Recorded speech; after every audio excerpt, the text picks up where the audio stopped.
Back in 2021, developer Fabres put us in the pint-sized shoes of Beebs, a 1,000-year-old demon looking to overthrow the Demon King and rule the demon world. At 1,000 years old, Beebs is still considered a bit of a piker, making her lofty aspirations the source of ridicule for all. Now, after showing everyone just how wrong they were, Fabres is once again jumping back into Beebs' world with its follow-up, Demon Turf Neon Splash. On the off chance you missed the original game, Demon Turf is a traditional 3D platformer heavily inspired by classic platformers. The game stood apart from other titles with tough courses which felt designed for speedrunning. It had a unique visual style that combined 2D sprites for the characters with a fully stylized 3D world. Set sometime after Beeb's climactic battle with the Demon King, Neon Splash finds our hero and her two friends sucked into a magical painting. To escape, even though they find the strange new world with its bright colors and island-inspired setting fun, Beebs is going to have to platform her way to salvation. Right from the get-go, players are dropped pretty much into Neon Splash's deep end. There's very little fanfare, or much of the way of introduction, before players are thrust into the game's first course, with its billboard signs teaching you Beebs' basic moves. It's a far cry from the first game, which spent as much time throwing hard obstacles your way as it did fleshing out Beebs, her cohorts, and their world. As a result, Neon Splash feels less like a sequel, and more like an add-on or expansion, designed for players of the first game who've already cut their teeth on Demon Turf's courses, and are blazingly ready to continue that streak. Outside of the game's playground tutorial area, there's almost no time spent easing you into the gameplay flow, or allowing you to understand the difficulty settings. Further compounding the sense that this sequel is only for seasoned players are the speedrunning times, which are seriously strict. There also isn't much in the way of flow or even story between levels, though you will occasionally find one or two of your friends in a level who'll throw some dialogue your way. Initially, there are only 10 stages for you to battle through, though remixed versions of them, which are much harder, can be unlocked by collecting vinyl records in each stage. Along with the vinyls, you can also collect sweets that function as the game's currency.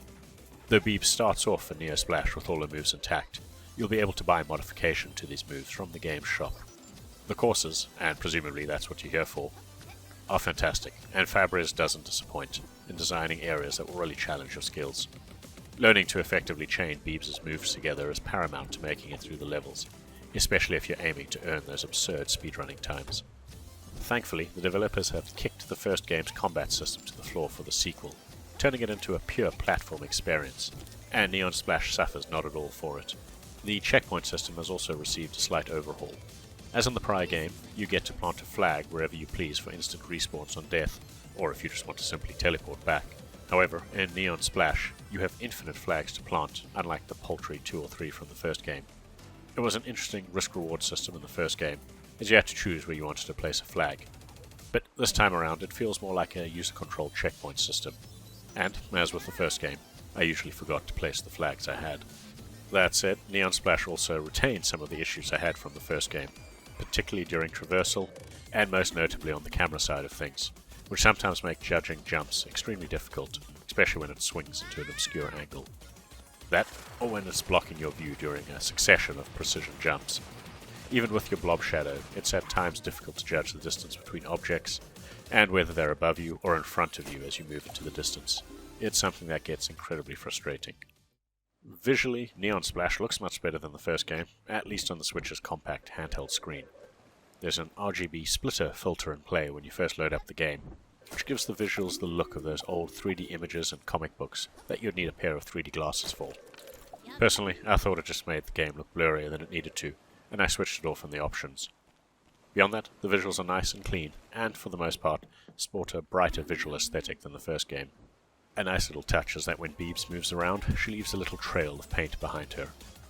The 2D elements also fit better into the 3D environments this time, though there is still pop-up, but it's left for objects even further away, and tends not to affect gameplay at all.